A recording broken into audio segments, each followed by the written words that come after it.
Also, in terms of our relationships, we use our phones when we are with people in real life, and we are creating a physical barrier between the person and us. Welcome, everyone. My name is Linda Smith, and I am with the League of Women Voters. I'm also with an organization called Race Onward. I'm also with an organization called When She Votes, three of which are sponsors tonight, along with the Daniel Boone Regional Library. We love having partnerships with the library. And then finally, the MU Journalism Reynolds Institute. And so those five groups are pleased to offer you this series. We're in session number 2. If you weren't here 2 weeks ago, you missed a really good session on misinformation and disinformation, but you really didn't miss it because it is on the library's YouTube channel, and it's also on the League of Women Voters YouTube channel, so you can look that up.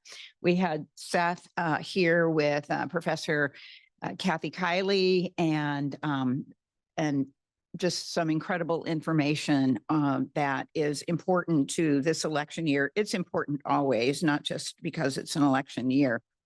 A couple of housekeeping things that I realized that I forgot the last time that we were here is that there are restrooms right outside this door and down the hallway. There's also a drinking fountain.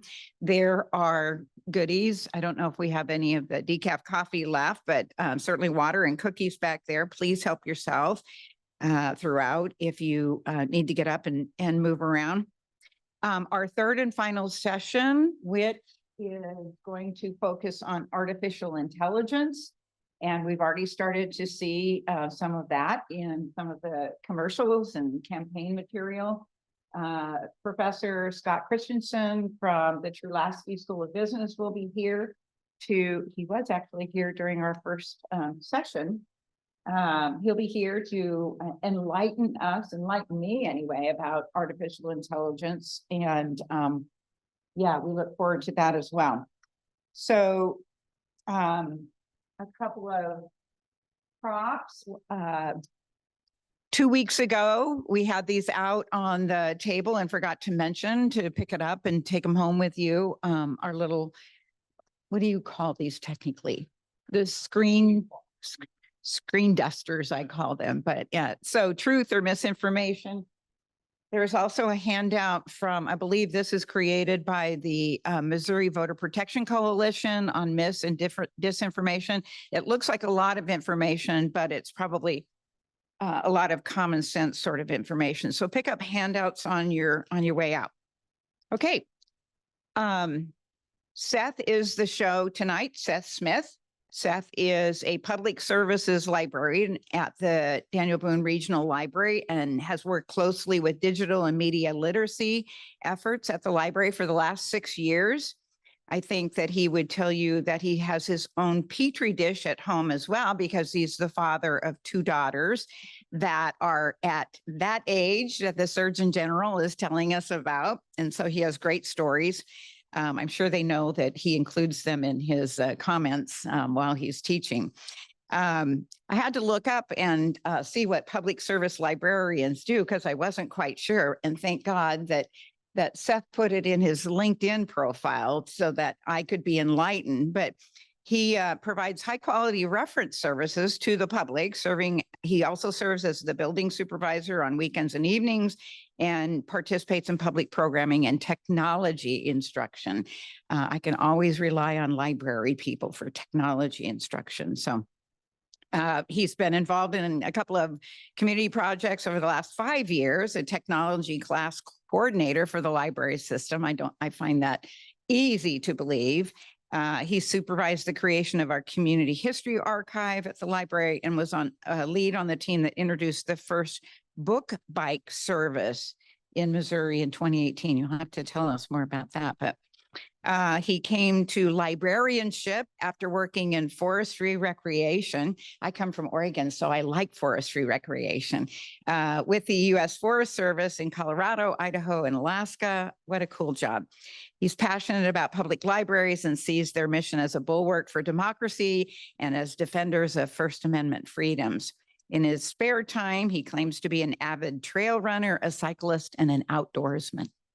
Turn it over to you. I need to revise my LinkedIn profile. No, just kidding. No, thanks for that really nice introduction, Linda. Yeah, so a couple of things I wanted to mention. Basically, this is so timely because so many things are happening in real time in terms of what is happening with the Surgeon General.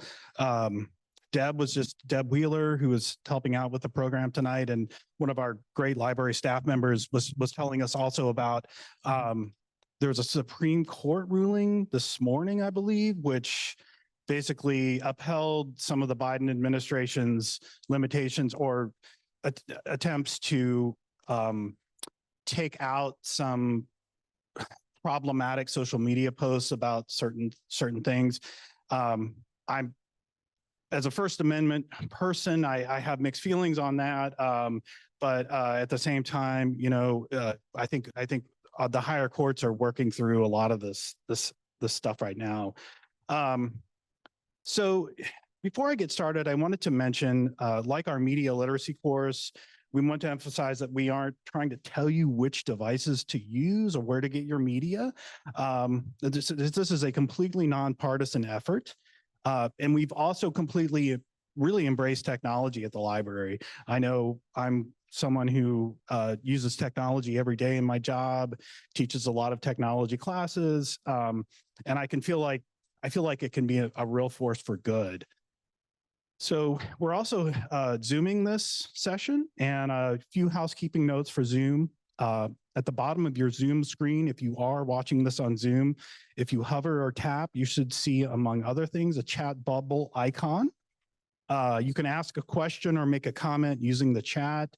My colleague, Lauren Williams, who is our awesome adult and community services manager at the Columbia Public Library, will keep an eye on the chat and read the questions and comments so I can address them during the question and answer session at the end. And I would like to just say that if you could hold your questions till the end, that would be awesome. So also we have a little, basically it's a little activity, and it should be on your desk. We're going to do that about halfway through the presentation, and I will do it with you. So grab a piece of paper and a pen and jot down some ideas during this presentation. So when it's time for questions and discussion, we can ask those in the room to wait for the microphone so that those on Zoom can hear the questions as well. So yes, let's get started with the presentation. Sure this is working. It is working, great. So I want to reuse this slide from Kathy Kiley's and my presentation from a couple of weeks ago because it speaks so profoundly to our current environment. The current statistics are overwhelming, really staggering. They're probably underestimating things. So TikTok is now downloaded more than any other app. We send nearly 13 million texts per minute.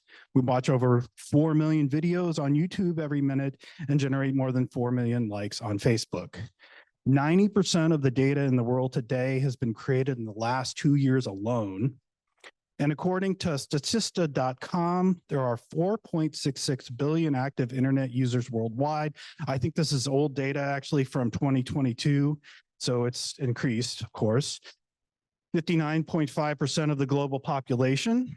Of this, 92.6%, which is almost 4.3 billion people, access the internet via mobile devices. This usage data increases algorithmically as people accumulate more devices and more households gain internet access across the globe. So saying this is a revolution is actually putting it mildly. And if you think about it, it's happened very fast, and things go go so fast, especially with AI, which we'll be talking about in 2 weeks. So also, the Pew Research Center has done some really great research on digital media usage in the United States the last 10 years. And I've really examined their research closely for this presentation. As librarians, we also looked really closely at their data. So according to this study, roughly 4 in 10 US adults say they're online almost constantly. And I can attest that, as hard as I may try, if I include my smartphone usage, the use of apps for listening to music or exercising, watching movies or shows on my smart TV, reading books on my Kindle Fire, I'm one of those 4 in 10 adults. I think I'm almost terminally online. I'm constantly using some kind of device. And I'm trying to fix that, actually. This presentation has actually really helped with that. So perhaps more stark, nearly half of US teens say they use the internet almost constantly. This is a huge change from just 10 years ago, when few kids even had access to smartphones and laptops. They were still an expensive luxury for many families. And this is from a Pew study called Teens, Social Media and Technology in 2022. And it's also part of our handout that we, when you're leaving, you can grab a handout that has these Pew studies on it. So it must be said that terminal onlineness for teens steadily increases every year that studies are done, mostly because of the prevalence of smartphones and cheap data plans.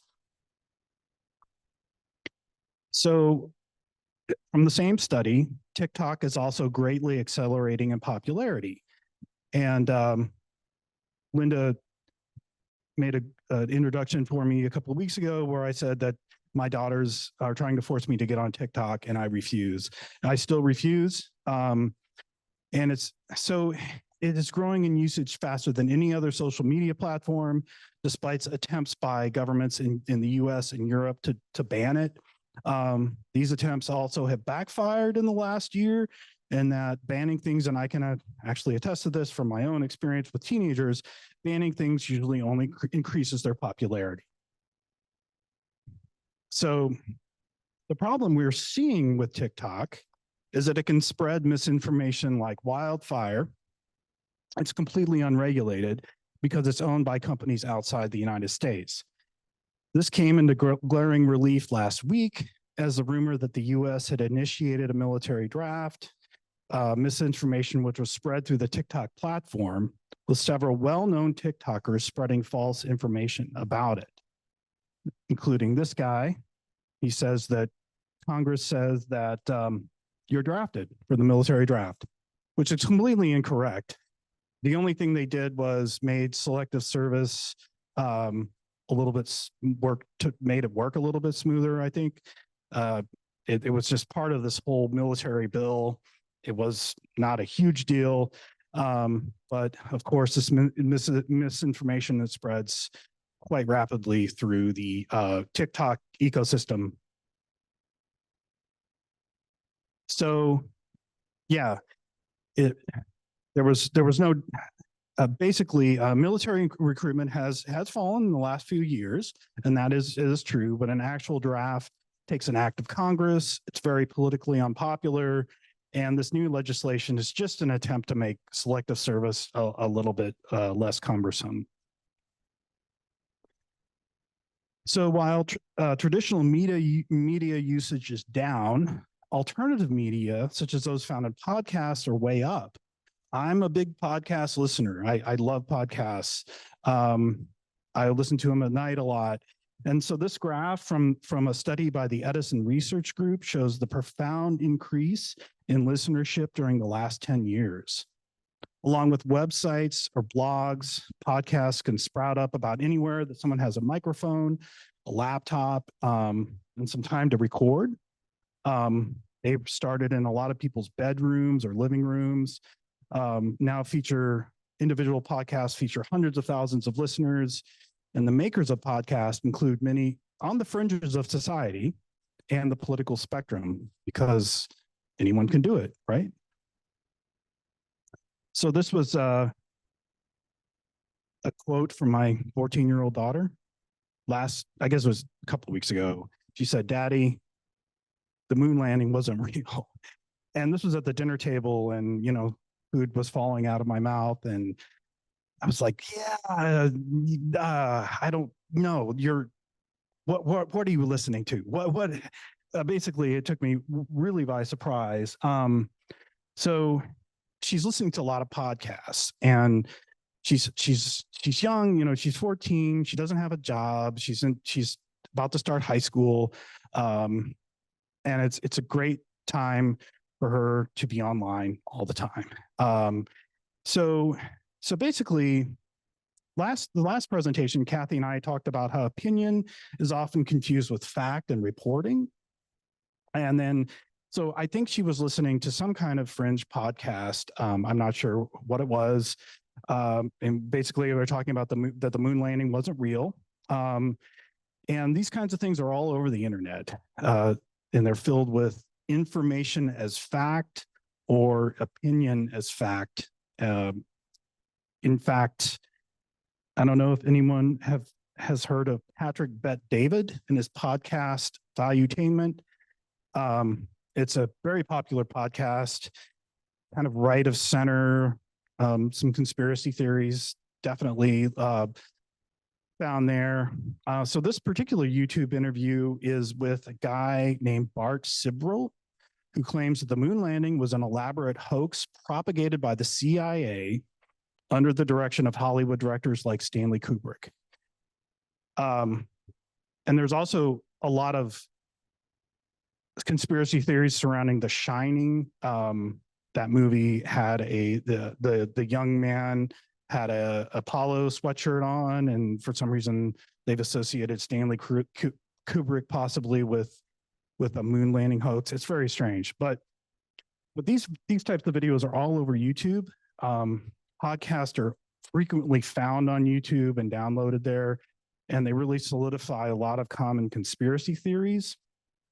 So I want to say that Bart, I did listen to this, and it was not convincing, but Bart Sibrel is very well educated and well spoken. And if you're not, if you're impressionable, I think it could be very convincing to a young person. So it's interesting. Things have really changed as far as the news landscape, and Kathy Kiley talked a lot about this. According to this survey, 58% of US adults prefer to get their news from digital services as opposed to television, which has dropped to 27% in 2023, with radio dropping in popularity and print only being about 5% of the overall usage. And now there are dozens of news platforms that broadcast their news online only. This is very problematic in ways that Kathy talked to us about a couple of weeks ago. Mostly because so much of news that you find online or social media could be old news or misinformation. It's opinion, not vetted in a newsroom by professional journalists, without corrections or other ways to make sure that content is appropriate. And as I also mentioned, I will raise my hand in saying I use Google News way too much. And it produces an algorithm that just recently I was looking at it involves news about Yellowstone, cycling, and some other interests that I have that have nothing to do with news. So it's a huge problem, and I'm not getting good news from Google News. Also, and this probably isn't surprising, 83% of adults between the ages of 18 and 29 now get their news from digital devices, according to this same Pew Research Center study. So the younger generation, we're talking mainly Gen Z, mostly getting all their news from digital devices. And doesn't surprise me. I'm worried about print as a news source. I I don't know how long it's going to last. And I find that pretty sad in a lot of ways. So additionally, social media usage has increased by large margins since the advent of these services. Most adults, now not just a few or a smaller percentage, most US adults now say that they use YouTube, while a large majority use Facebook. So they're getting a tremendous amount of information off both those platforms. And like I said, those platforms feature a lot of good content, but then there's a lot of really, really bad stuff as well. So we're branching off into a little bit into the healthy digital habits realm. And this is leading up to what the Surgeon General was talking about.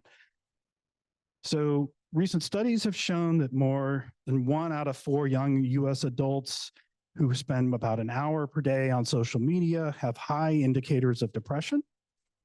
I have a 14-year-old and an 18-year-old daughters, and I know that they spend too much time on their phones or social media. They're not very productive during the day. They'll become withdrawn and quite testy. I don't know if that's a medical diagnosis, but they become testy.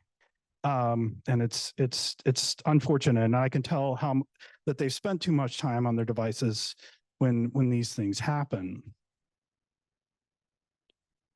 So this is all happening in real time, which is really propitious that we had this workshop today, because Los Angeles School District completely banned the use of cell phones and social media early last week. So this is a quickly developing story.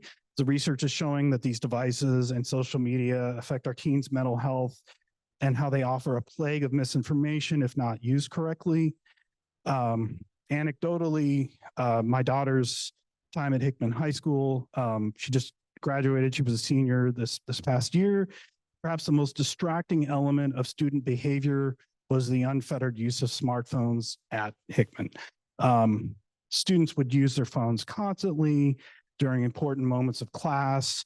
They would use them during tests, during lectures, in chemistry and science labs. It is a mess, and really problematic, but it's being an end is being put to it. They just announced in May of 2024, so last month, that they're going to have a really much more restrictive policy on cell phone use at the next school year, especially for middle schoolers. And I think that's just fantastic. In high school, students can still use their cell phones in hallways and between classes. They will be allowed during lunchtime. I imagine there's going to be a lot of disciplinary issues arising from this, because students are used to using their phones during class. And my daughter Lillian will be a freshman in the fall, so we'll find out. I'm gonna get an earful, I would imagine, about what is happening with this. But I'm really applaud this policy. I think it's fantastic. So this is all, everything is really rapidly unfolding right now related to this. So the United States Surgeon General, Dr. Vivek Murthy, has announced as of June 17th that he'd like to see warning labels on social media, similar to the warnings on cigarette and alcohol packages. In 2023, he released an advisory regarding teen mental health and social media, and ways that one can mitigate some of the effects it has on young people. So the link to this advisory is also in our handout. And it's really good. It's some really important stuff. And I'm really glad that people at higher levels of government are looking at this. So I don't know if anyone saw this. He wrote an impassioned op-ed in the New York Times early last week, June 17th, calling for these warning labels. He feels very strongly about it. It's been applauded in some circles, received a somewhat lukewarm response from some civil libertarians and free speech advocates. There's some really interesting articles right now about how people think it might backfire. So like with any warning labels, and I have teenagers, some people worry that it's a bit like a moth to the flame for teens and will cause further addictive behavior. Some are also worried that they will miss out on some of the good things on social media, which is, connecting with other family members, for instance, or with their friends. And I know with my daughters, it's a huge way they connect with their friends. So this is all really pertinent stuff, and it's happening as we speak. So what do we do? Just like this cartoon cat, I think it was a meme that my daughter sent me, so I had to use it. Do we throw up our hands? Just give up? It's tempting, with all the data and the prevalence of social media. I don't know, we could give up and let this technology consume our lives. Personally, as a librarian, conscientious citizen, very civic minded, I don't think this is the path. And I really feel strongly that we can offer a different perspective and a path forward. And, it's not all bad. It's not going away. And then we have stuff like GoFundMe, which,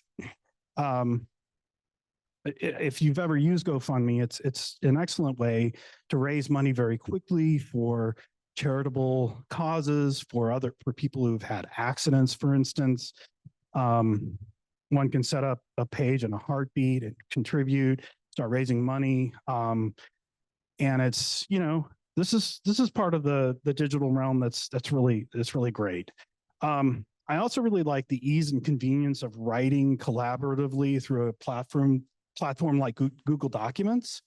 For me, it's been this great addition to have that sort of collaborative way of working with a team in my organization. And also makes writing so much easier for young people. They can collaborate. You can edit their stuff so much faster. So there are a lot of great things that have come from this revolution, and it definitely is a revolution. So along with government entities such as the U.S. Health and Human Services, organizations and universities are trying to assist with the ongoing process of digital well-being. So this video is from the International University in Spain, IE for short. It's a short little video. They're one of those institutes of higher education working on topics related to digital wellness as it relates to global development and other important issues of our time. So we have partnered with several different international organizations with this media literacy effort. One of them is called IREX, which Kathy and I mentioned last time. IE is very much on the forefront with IREX in understanding that this digital realm has not only contributed to productivity, but also a sense of global unmooring and even political violence in recent decades. So let's take a quick look at this short video through the IE University. Technology keeps evolving so fast that we haven't had a chance to stop and think about what effect technology has in our lives. So digital wellness is about implementing strategies or adopting habits that are going to help us have a healthy relationship with technology. The Digital Wellness Institute provides a model. It's called the Digital Flourishing Wheel, where our life domains are divided into 8 parts, such as relationships, environment, physical health, mental health, communications, productivity, citizenship, and digital enabled health. If we think about our relationships, for example, Some of the negative effects are that because we are able to keep in touch with so many people through social media and through the internet, the quality of those relationships gets diluted. Also, in terms of our relationships, we use our phones when we are with people in real life, and we are creating a physical barrier between the person and us. Also, in some social settings, we feel awkward if we're not with our phones, so we tend to make less eye contact with other people. On the other side, there are positive effects from technology on our relationships. Technology has enabled us to stay in touch with people that we really care about. Technology also has an impact on our productivity. Some of the negative effects include distraction, of course, because we have many notifications that pull our attention, that it's very difficult to focus. Another negative effect is that we are connected 24 hours a day. And so sometimes there's an expectation that we should be responsive 24 hours a day. And that doesn't allow us to recover and rest so we can be more productive the next day. On the other hand, technology has enabled us to work from anywhere at any time. So we can answer emails from a taxi, we can work from the airport. Technology has enabled us to work from home. In terms of productivity, for example, we should set time aside every day when we do focus work, when we do deep work, undistracted. For some people, it works to turn off notifications, put their mobile phones on airplane mode, lock their phones in a drawer, setting specific times to check and take care of email instead of answering them as they come. If we really want to foster a relationship, we need to meet with the people that we care about in real life. Another recommendation is to set up rules about how we use technology when we are with the people that we care about. Establishing tech-free zones. So the dinner table, for example, during meals, we will keep our devices aside. Digital wellness, it's an ongoing process. Technology is not going away. It's part of our daily lives and it's part of progress. And this is why it's important to adopt habits that allow us to have a healthy relationship with technology. I was really impressed by their series of videos. It's called the Digital Wellness Institute through the IE University. And like I said on our handout, we do have a link to that as well. So it's very overwhelming. Much of the world, I think, is in the throes of a sense of digital confusion and overwhelm. We all experience it. I know I experience it almost on a daily basis, and I've been trying to think to myself, not only how do I fix this or help people fix this for their own lives, but how can I fix it? How can I work on this for myself and my family? So you think about all the forms digital media takes now. It includes social media, news, videos, gaming, YouTube, Vimeo, online video streaming services, commercial advertising like Google AdSense, video gaming, online school. That was very prevalent during COVID. Work. I know a lot of us now spend most of our time on computers at work. Medical records are usually found online, job applications, online banking. The list just goes on and on about what the digital world exists now for us in the 21st century. So as public librarians, we're really often encountering people who have never filled out a job application online before. One of the stories I'd like to tell is we've had people come up to the reference desk on the second floor at the library who lay concrete, saying that they need to use a computer to fill out an online application. They've never even touched a computer or a mouse before. So basic digital literacy is needed to get by in this world, but with information overload, overwhelming volume of information, I think it's a primary reason a lot of people just give up and they don't even really try to navigate this world. So it's a matter of really mindfully sifting through this information and making sure that we have a more mindful approach to it. And so we're gonna do a little exercise. You should see a little handout in front of you with multicolored.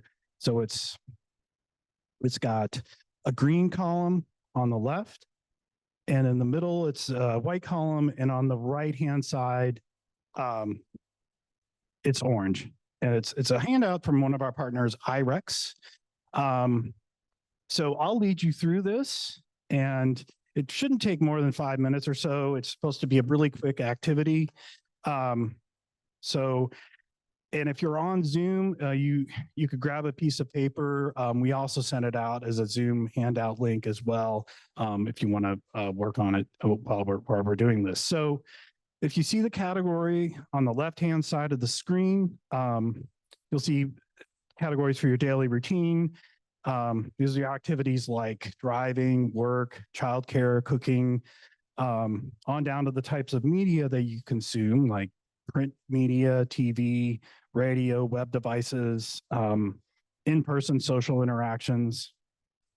So start with the morning column and think about how much you spend on each of these. Just approximate it. You don't have to think real hard. Let's do this for 2 minutes, and then we'll do the afternoon column. I'll work on it as well. What I found when working on this survey is that I was really surprised at how much time I actually spend online, as opposed to, for instance, at the very bottom, there's social interactions, talking with friends, neighbors, family, or others.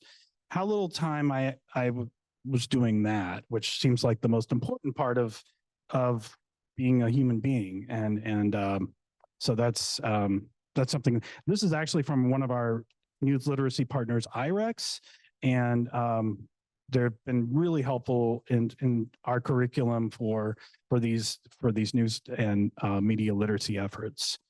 So there are also some things you can do online. Anyone familiar with the apps?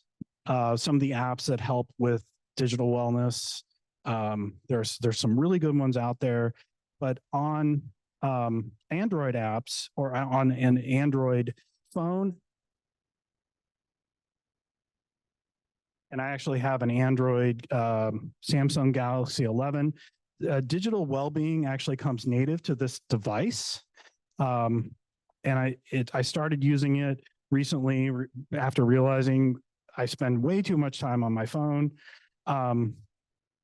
iOS screen time also comes native to any Apple phones or devices. It's very similar to digital well-being, and you can use both of these to really help you analyze how much time you're spending on your smartphone. So iOS screen time, very similar to digital well-being. You can set app limits, see your usage data, and change preferences for content and privacy. And these are all built into the phones. So it's something to remember when you're, you don't actually have to download them from the Play Store or from the Apple App Store. These are all in your settings on your phone. This is a snapshot of my digital well-being. So it's tracking how much time I spend on apps, my total screen time.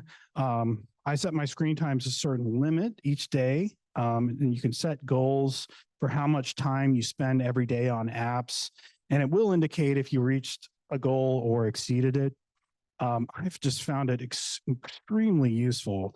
And, I think I'm going to recommend this to my 14-year-old as we work on collaborating on maybe some better digital habits for her.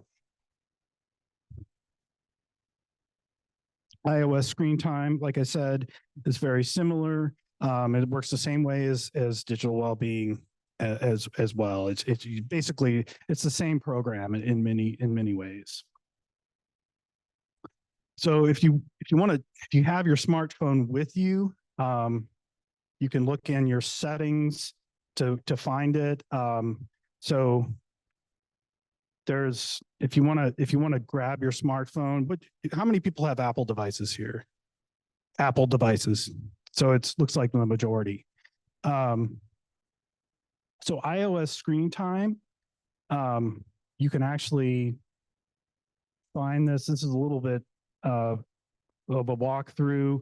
You turn on to turn on screen time, you go to your settings in your Apple device. Then you tap app and website activity, and then tap turn on app and website activity. And that's how you that's actually it's very simple how you turn on screen time on your Apple device. And again, we do have drop-in. I'm going to mention this at the end. We have drop-in tech help, and we have one-on-one tech help at the library if you need more assistance with finding these on your phone, because I think they're really, really good tools for people who are trying to analyze their smartphone usage. Seth, we've got a question. Yeah. Android. Here we go. Android devices, digital well-being can found under settings on an Android phone. So if you go to settings, and I just took this screenshot recently.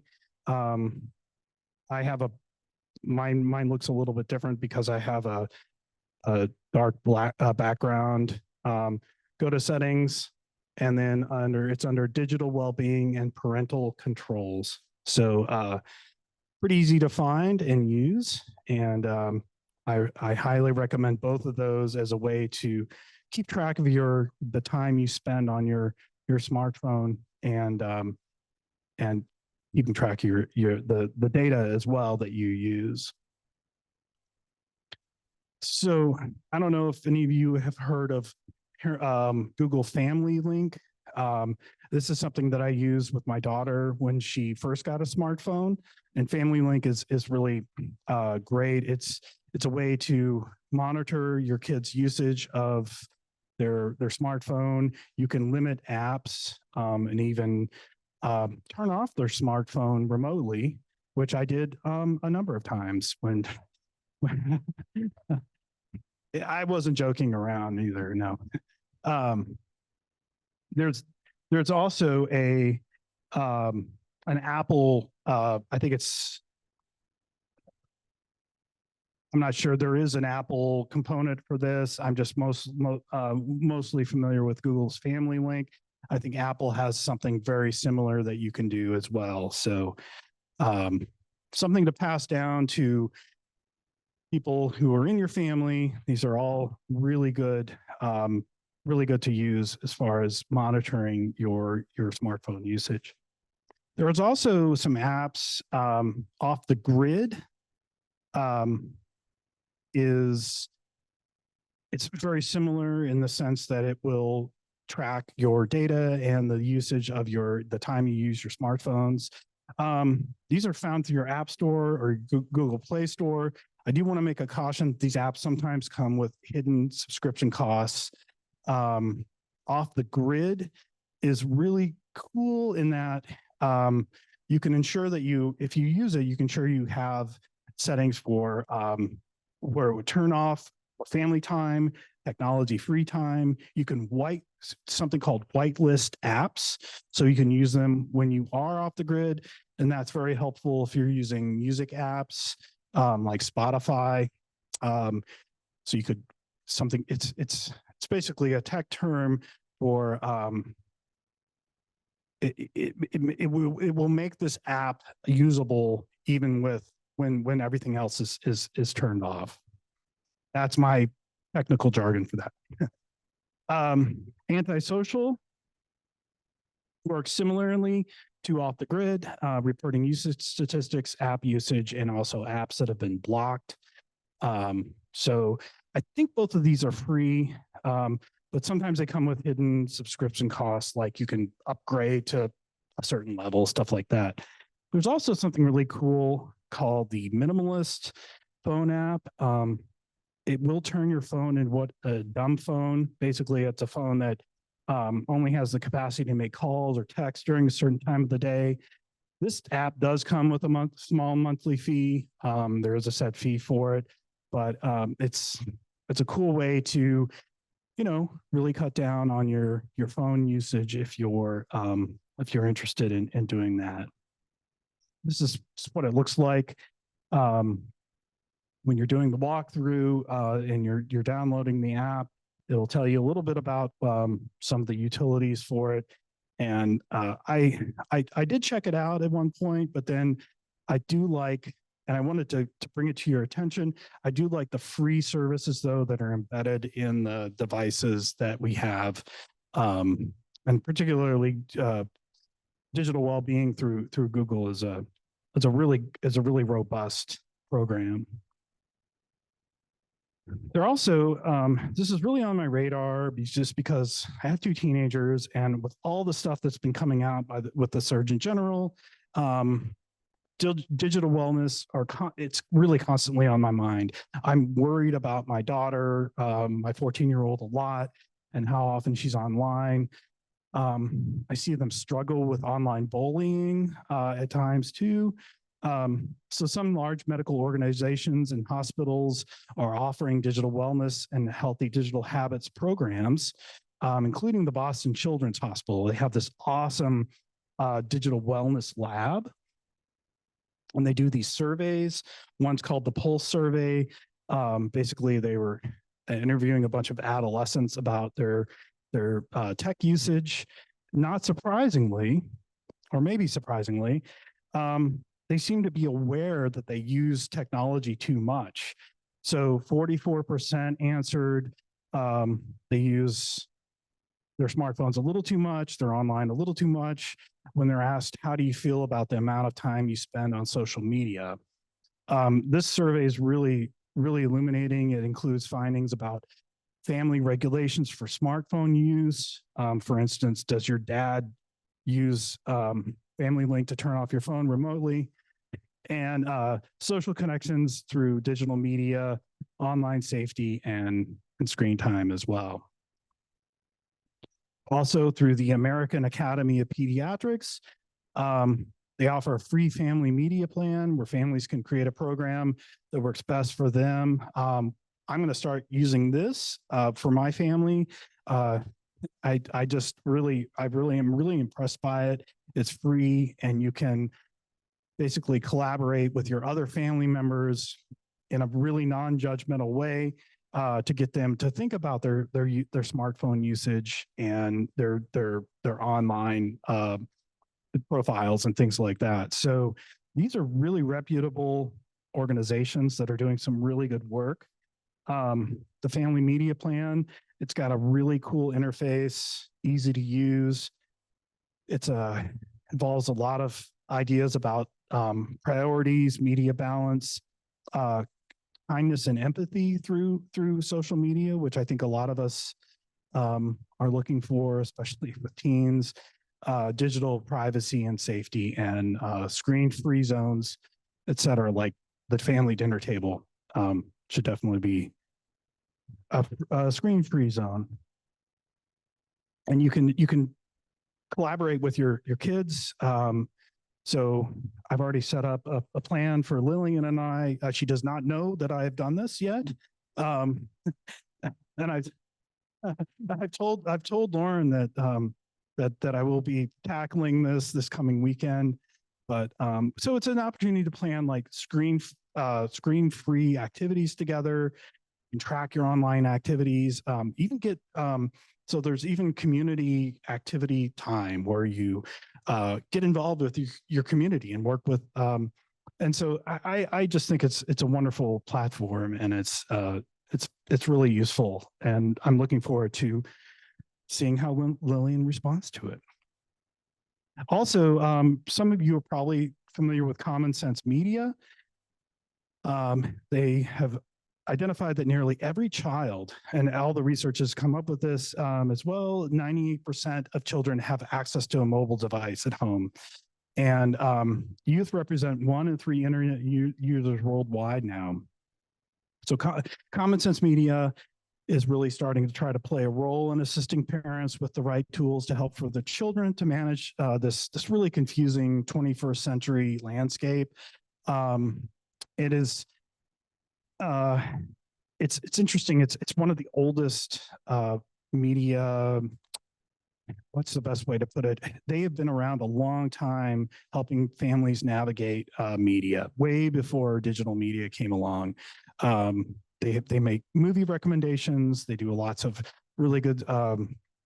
They do a lot of really good multimedia evaluations of all kinds of things for families. So it's a really good organization, and I like their platform. It's a little it's a little simplistic in terms of I think if you want something that you can write out instead of creating a digital platform, it's the best way to go, just because they have these family tech planners, basically very similar to the American Academy of Pediatrics digital tech planner. It's just you would write it out with your kids or type out the plan. I do like to have a more interactive plan, and the AAP's plan is just slightly more interactive, and you can revise it as you go, which I plan on doing because things change so quickly in this world. So as librarians, we feel like we are really on the front lines of assisting patrons with digital literacy education. So we offer technology classes. We constantly assist people with their devices, with their when they're working with the public computers on the first and second floors. We are teaching media literacy courses like these.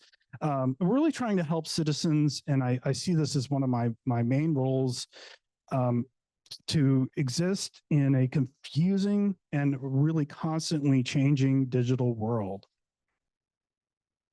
So there are some, and I mentioned this, a lot of you have your devices here, and I'm sorry I ran through the digital well-being stuff a little fast. I just want to get through this so we have time for questions, but we do have this, I do want to mention this actually, one more thing.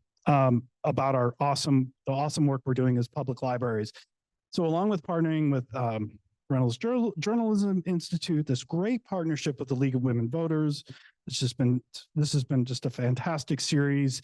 Other organizations, we partner with IREX, which I mentioned before, the International Research and Exchange Board, and it's been a 5-year collaboration, produced curriculum for our media literacy programs that we launched during the pandemic. Lauren is going to get to see them in a few days at a conference, which is really exciting. They also sponsored what's called a bridge building case study, which is posted through a website called Web Junction, and it features our human library program, as well as the work that we've done with digital wellness and digital literacy. I do want to make a plug that we just got an offer from IREX to help out with a chapter in their book about media literacy. So we're really excited about that.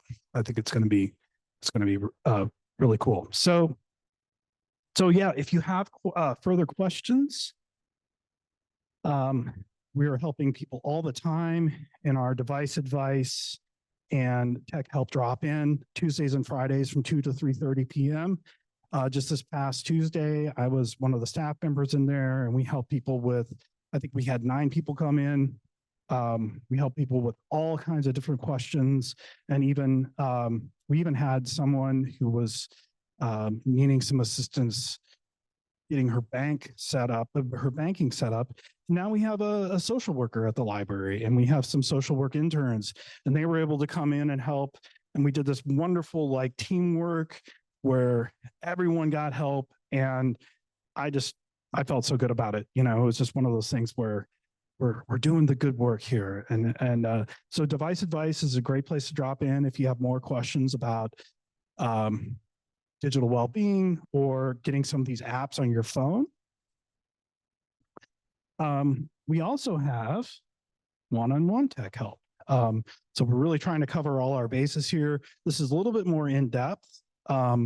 You can make an appointment online or on our website, or you can call the main switchboard number and a library staff member can set you up with an appointment. So these are a little bit more in depth. If you have questions about your device, someone can sit with you. I'm basically more of an Android specialist, but we have a lot of Apple specialists at the library as well that can help with some of your questions. This is the resources page. It's not complete, but it's most of what we covered today. That will be, you can pick that up on your way out. We also I would be glad to send out a link to the presentation today. We've got a lot of cool, really good hyperlinks in the presentation. So if you wanted to send me your email, or just send me an email and ask for the presentation, I would be glad to send that this presentation out to you. My email is right up there. It's smith@dbrl.org. And yeah, at this point, we've got plenty of time for questions. And I wanted to make sure that I open it up for questions that you might have. We also, please grab as many freebies as you want on your way out. We have a lot of them from our previous media literacy effort, and they're great cleaning cloths. Cleaning cloths are great. You can't have enough of them. Wow, how I feel. So let me just open it up for some questions. And we again ask that folks use the mic. We'll be walking this around. Someone online did say that the Apple phone, the equivalent of that sort of family monitoring, is under settings, and it's called screen time. Screen time. Okay, awesome. Yeah. Okay. Questions? My biggest problem is the amount of garbage that floods my inbox on my email every day, so that I probably spend at least an hour a day just sifting through and getting rid of stuff. Do you have any advice about programs that could do that for me, or some other way of handling that? Yeah. So basically, it's your email. Just you're inundated with spam. Basically, is that right? It just it multiplies. Advertisements. Advertisements, and there's so there is a really good way to filter out a lot of this stuff. There's a filtering. Do you have Gmail? Is it using Yahoo? Yeah, Yahoo has the same kind of filtering. You can get okay. I don't think it's the settings in Yahoo, but with Gmail, you can actually get to a it's not the filter. Lauren, the filtering with Gmail. It is, but you can set up filters. Is it settings that do you go to first? I can't picture it. Yeah, anyway, there is a way to filter all that out. And you basically use a lot of like terms that would catch, for instance, if you're getting I get a lot of advertisements for cycling stuff because I'm an avid cyclist, and they seem to multiply day by day. It's crazy. But I'm able to filter these out.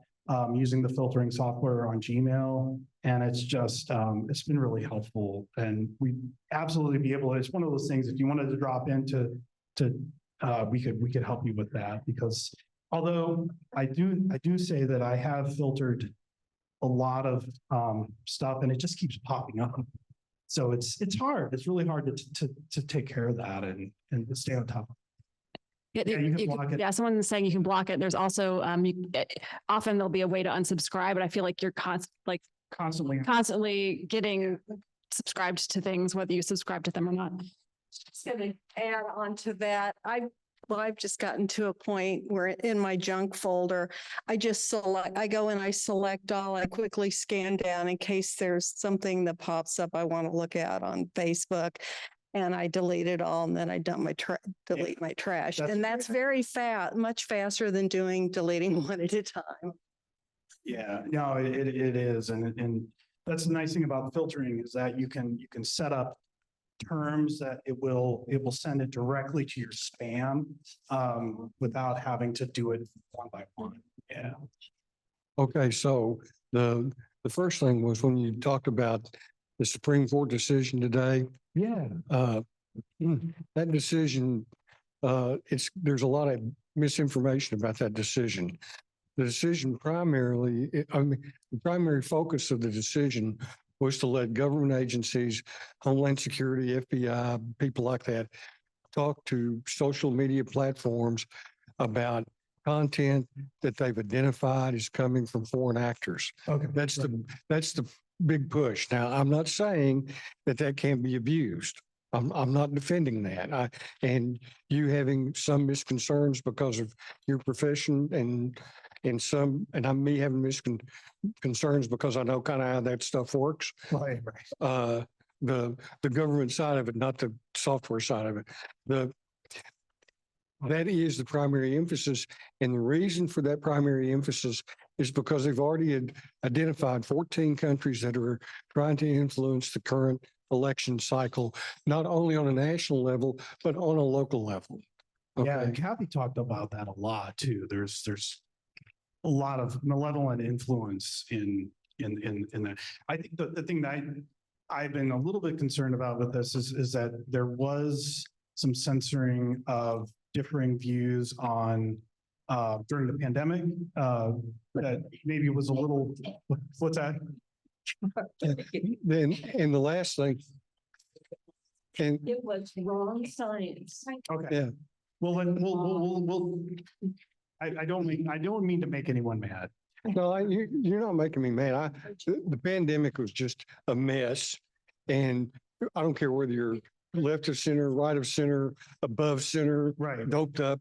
Everybody can find something to complain about there and be valid. Okay. The other thing is, we talk about Facebook in here and we talk about TikTok in here. Yeah. And everybody says, well, there's weaknesses. What I don't understand is why people don't, or, professionals don't address the glaring inherent security risks in both of those platforms. Because if you sign up for your Facebook or TikTok, you basically open up your entire life to whoever wants to see it. And I mean, DOD won't let soldiers on TikTok anymore because of how much information TikTok was able to get to find out about individual soldiers and units. Well, like I said about TikTok, I mean, that was a huge misinformation spread with the selective service draft thing that happened last week. I mean, there was nothing, a draft was not happening. There was no draft, but the misinformation just spread like wildfire through TikTok. And I think some people were actually worried that these were foreign actors who were getting in here spreading this information intentionally to cause, discontent among the American public and things like that. That's that kind of your kind of stuff. Well, Is the vast what I'm trying to emphasize here is the vast capability that both Facebook and TikTok have to do data mining, and especially on people, it's why TikTok is, I've had officers tell me that TikTok is now something that armed services members can't be signed up for. Maybe Yeah. their families can, I don't know, but they can't Right. No, because of data mining. Yeah. Yep. Yeah, I've heard that popular saying that if a tool is free, you're the product, that your data is being sold and mined, like you said. So Seth, in some of the digital literacy, because I think we're all about in the same age category. So I'm not talking about young people anymore, but in my AARP readings, there's so much that's directed at senior citizens in the way of phishing and scamming. And the more we get drawn into a digital world, the more vulnerable that we are. And so do some of your digital literacy sessions cover things like that and I mean, how we recognize those things, how we. Yeah, absolutely. Yeah. In fact, we have some classes coming up where we're going to be discussing some of this. In fact, I wanted to mention that we do have an introduction to Chat GPT that's coming up at the library. It's going to be in July. And basically, we're going to talk a lot about how it's used not only for data mining, but also for good. But there are things with AI that are making things really confusing, especially to seniors as well, because there's so many ways that AI can be used to present false information using imagery that looks real, and that's it's really terrifying in some way. And also, one of the things we're trying to do with our drop-in tech help classes is expose people to media literacy as much as we can. I know I sound like a broken record about it a lot, but I firmly believe in the digital literacy component of technology trainings. Seth, Yeah. just a comment. I appreciate this handout with time, Yeah. because I think that's the factor that overrides everything. How much time is, pardon the expression, wasted Right. with garbage? Yeah. If I may be, yes, I dismiss my French. I just use Facebook, and recently I'm like, what am I wasting my time? Because most of it is like, well, today's a lovely day. I think I'll have coffee and a donut for breakfast. How about you? I mean, it's lovely, but I'm sitting there and reading this stuff. So I wonder at some point, will people say enough, because I just use one social media, which I'm thinking about dropping. How about people who spend their days? So the time factor is the issue that I'm more, as well as the disinformation part. Yeah, I think that's one of the reasons I wanted to have this handout, is just, it helped me realize how much time I spend on social media, and that time I waste. It's just, there's so much wasted energy, especially getting mad about other people's social media posts and things like that. So I don't have much social media anymore. And I think people are getting tired of, how platforms seem to kind of cycle out. Facebook is very unpopular with younger people now. And TikTok is all the rage. And then TikTok might be banned in this country, and which will probably make it more popular. But I think people are reaching limits on it for sure.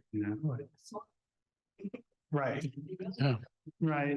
Yeah. Because it's addictive, Well, Seth, it seems like you're living the dream with your daughters. Right. So as grandparents with two adorable twin 8-year-olds eventually coming online, what's your advice to our kids and their kids on when they should get a cell phone. And I'd love to see this family tech plan. That sounds like a great thing, but what would be your advice on when? You know, it's interesting. I was just telling Lauren about this. I think, you know, as far as advice Lillian really wanted to connect with her friends and wanted to say, I would say eighth grade, ninth grade. I mean, that's the recommendations that are coming down. A lot of people are saying freshmen in high school is when that's the first, they should not have a smartphone until they're freshmen in high school. And I wish, you know, looking back on it with the pandemic and them being online a lot more because of that, we just wanted them to be more connected with her friends. And I would have done it differently. I just think, and my daughter Lucy didn't have one until she was a freshman, just because she's quite a bit older and didn't have as much access. But that's, yeah, I think that's most of the recommendations you're saying that now. But yeah. Any other questions? I think I would like to say that I think we periodically do have a class about staying safe online that one of our colleagues offers. I'm not sure when that's going to be offered again, but watch for that on the library's website. And that's got some good digital security and basics, you know, around phishing and things like that. Yeah, online safety, I think it is what it's, and it's great. Yeah, it's offered quarterly. Just keep an eye on our tech programming, and we've got a lot of really good stuff that's coming down the pipe. Especially, we're excited about the ChatGPT stuff. This is common sense in many ways. Like if you say never have this at dinner, of course, we have an iPad near our table. We're having discussion and we often look up one word or something we're talking about. So why not? It adds to our conversation. And we have to think about all of the wonderful things it enables. I mean, we have communication with other people across the state in ways we never would have been able to do. So it's just learning how to live with it in a way that's positive. And we've had to do that with other medias. I totally agree. Books. Yeah. You know, It's not going away, and it's not. And it's going to be here, and we want it. So I think we just have to be sensical about our decisions. And trying to navigate it in a way that's positive. And I think I'm particularly sensitive to it just because I have these teen daughters who are struggling with it. And I think all parents with Gen Z kids are in the same boat, and it can be hard. Do you have the last words to say? Well, there aren't any more questions. Thanks, everybody. Thank you, turn it Seth. over to Linda.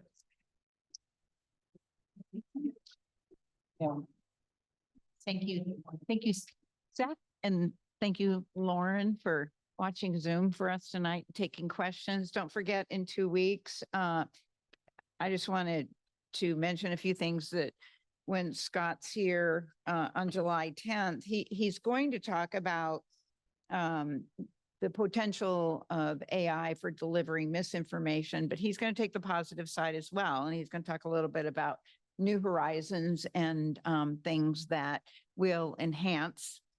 So I'm looking forward to the enhanced part, because all I'm hearing about is the non-enhanced part. Yeah, grab a few cookies on your way out. Make sure you get some handouts, free goodies from the library. And there are bookmarks out there on important dates coming up for voting and early voting. Is everybody familiar with, I'm going to put my league hat on for just a minute, because with the photo ID bill that was passed a couple of years ago came the opportunity for us to early vote. So it's different from your excuse-driven absentee voting. We find that in talking with people, they're kind of confused about the two things, because the legislative wording requires people like the county clerk to use no excuse absentee voting. We're encouraged to use the words early voting, but 2 weeks prior to election day, which is August 6th, but 2 weeks prior to that, we can start early voting. And the clerk's office is going to open the commission chambers on the first floor of the government building Monday through Friday to early vote. And then the first weekend, they'll be at Columbia Mall, early voting on that Saturday, and then Douglas High School. And then 2 of the libraries, one in Southern Boone, which is Ashland, right, Carol? And then in Centennial will be open for early voting. To my knowledge, the only thing that can be mailed in is an absentee ballot that you have applied to receive in the mail, and then you turn around and mail it back in. Now, I don't even see them talking about mail-in voting. Just keep that in mind. I know that there are people that say they really love going to the polls on election day, and good for you. I like working the polls on election day and seeing those people, but we do have that early voting period. So, okay. Hopefully we'll see you back in 2 weeks. Professor Christensen is looking forward to it. So thanks for coming out tonight.